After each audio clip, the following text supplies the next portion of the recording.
What is going on, guys? Welcome back to another video. As always, we've got some unfortunate news about the Z06, but we'll talk about that in a second. The Z06 is actually running amazing, so in the first time in a while, it is really freaking good. So ever since I got the car, I kind of immediately put headers on it, then it was like all wonky and stuff, but I got the car tuned. You guys will see that very soon as well. I've just got to finish up some of the tuning stuff, and then I will release a video of all of that. But the unfortunate part is we were dealing with a crap ton of heat soak, and well, that issue is the heat exchanger actually has a freaking hole in it, so that sucks so much. That's a nice little $600 fix that I just kind of have to deal with. And speaking of money, a lot of you guys have wanted to know how exactly I afford this thing and how much money I've spent on it already, so let's go over like all of that. To begin with, I think the first thing I actually bought was like the side skirts. These are 300 bucks, nothing too crazy. I just threw them on the car. Of course, there's an ambulance way off in the distance somewhere. And then when I got the car, this back tire was actually leaking. It was either the tire or the wheel. I didn't know exactly which one, so I bought a set of all new 4 tires and all 4 wheels.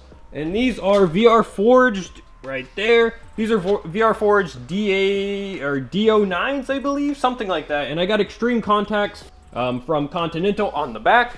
And I got extreme contacts for the front too, except these ones last a little bit longer because they are like the what are those called? Like all seasons. They're the all season version of the tire, so they last a little bit longer. Altogether, all 4 tires, all 4 wheels, that was right around $5 grand. I bought all of this stuff the first week I had the car, and it all got installed the first week I had the car. So a lot of money was dumped into it about 3 weeks ago. And then moving on from that, I guess I can't really show you guys, but like the exhaust. The exhaust I spent about 1,500 bucks on. I got Texas Speed long tube headers with an X-pipe. If we open this up right here, we can pop this trunk open. Or not the trunk, what am I saying? Pop the hood open right here. And right there are our Texas Speed long tube headers. And they sound freaking amazing, which is awesome. Look at that, that's a little cry puddle. That is my car pissing itself because the heat exchanger is broken. And then cool enough, the car actually came with an AFE power intake, which these are actually really good. I think they're somewhat expensive, so that was really cool. The car also did have a Corsa like double helix X-pipe, but I ended up selling it. I had it sitting back there for a while, but I did end up selling that, so I got some of my money back. I also sold the stock wheels, so from both of those together, I think I got like 1,200 bucks, so something like that. So that does almost completely knock off the price of the headers and X-pipe anyway. And then the old tires were junk, so I didn't really like sell those or anything. And then there's not much else to sell off the car. So yeah, within my first week of owning this car, I spent right around $7 grand, which is crazy to think about. But a lot of you guys are like, Aiden, how do you afford that? You're only 20 years old, and I will go over that. It's really not too crazy when you think about it. So if you guys remember the cars I had before this, I had the orange car, which was originally purchased for $19,000. I have a video of how I afford that car on this channel somewhere. So yeah, the orange car was originally $19,000. I put a few $1,000s into it. You guys can go back and watch that video if you want to get the full details. I forget it all now because it's been, like 8 months or so since I've had that car. So I forget a lot of the stuff. I made $36,500 off of that car.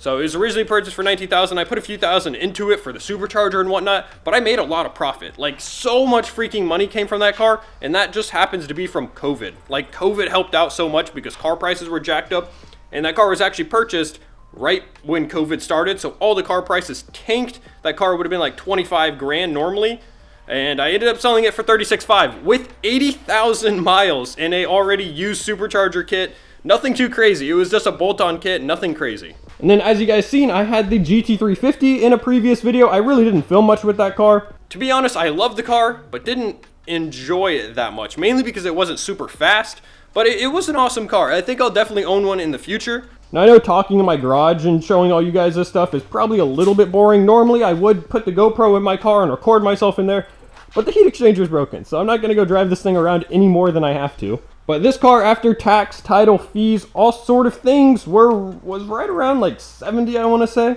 Maybe a little more, maybe a little bit less. But altogether, I did trade in the GT350 for this car. I actually ended up losing not too much money on the GT350, which worked out freaking perfect. Mainly because I didn't sink a lot of money into that car. I just did like small little cosmetics that didn't go too crazy, so thankfully, I did not lose a whole lot of money. I probably lost like a few $1,000s, but that's it. Then for some future plans for this car, obviously, we're going to be doing a heat exchanger. That was something I was going to purchase in the future. I didn't necessarily want to buy that right now, but you know, it is what it is. Kind of had to purchase it.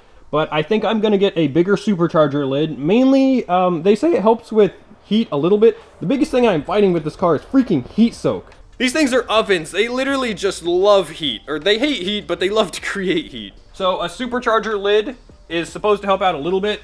Some people say it does, some people say it doesn't, but they look cool, so I'm just going to buy one. And right over here in this little area, you can put an expansion tank for the heat exchanger. So with an expansion tank, it doesn't run as hot, so it's a little bit better. And then I can pulley the car down. Right now, the car is making right around 600 wheel horsepower, which is actually really freaking good. This car right now probably weighs like 3,400 pounds. I've done some weight reduction, and by weight reduction, I mean mainly the exhaust and the wheels. Altogether, that stuff's probably 100 and something pounds. The wheels are a lot lighter than stock, and removing the cats, I didn't say that, but removing some of the exhaust features, those things are freaking heavy. These long tubes weigh absolutely nothing, so I lost a lot of weight with just that. So yeah, right around 3,400 pounds and 600-ish wheel. I might be pushing a little bit more. Once I get the heat exchanger thrown in, I am going to take the car back to Calvo Tuned. That's actually who tuned this car.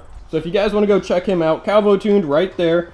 Black line as well if you guys want car detailing stuff. But with the heat exchanger, he can turn the timing back up a little bit. We were, like I said, fighting heat like crazy. So he had to turn the timing down just a little bit, not too crazy. But I got the car actually street tuned, not dyno tuned, so it is what it is. So yeah, like I said, I'm going to be doing a pulley. A pulley really is not recommended unless you have like a heat exchanger already or some cooling mods, because this thing loves to create heat. And this just makes it even hotter. I think way in the future, I'm going to do an inner chiller setup. And I feel like most of you guys do know what an inner chiller setup, simply because it's just a 6 has one on his ZL1. So a lot of people know it from that. It basically reroutes your AC system into your coolant for your heat exchanger. So it puts it down to crazy freezing temperatures. Your car's always running perfect. And after that, I really want to get this car right around like 750 wheel horsepower. Maybe 800. So with that, I'm probably going to have to do some methanol or some other fueling stuff. Methanol is just really freaking cheap, so I'm going to probably do that way. I know we're kind of hopping around everywhere, but I wanted to get a lot of this information out because it's the same repetitive questions that I get asked on TikTok, YouTube, Instagram of how I afford the thing. So yes, I do just have a completely normal job. The thing that helped out the most was the orange car. So yeah, the orange car helped out a crap ton. There was just so much profit made on that car, and I lost hardly anything on the GT350, so I was easily able to afford this. And there's really not much to pay on this car. My insurance actually just got bumped up to like $300, which kind of sucks. It's $300 a month, which is pretty expensive. Before it was like $220, and they just bumped it up the other $80. So I might try to call them and get that taken down. But yeah, that's basically it on this thing. It is a freaking monster on the street. Once I get the heat exchanger in, I definitely want to go back to the track and show you guys some of that stuff. But I'm going to quit babbling. I have some footage of going to Cars and Coffee. So I'll show that real quick, and I don't think I did an outro for Cars and Coffee, so I'll do an outro and you guys will see me again here in a second. It is a really freaking early morning. We are here in West Palm Beach at Cars and Coffee. I brought the Z06, of course, and there's Sean's car right over there with the fake carbon fiber wrap. We got here really freaking early, so there's not much going on right now. That's nice. That's gonna be one of my next cars. Here's Mr. Doug right here, 80s performance.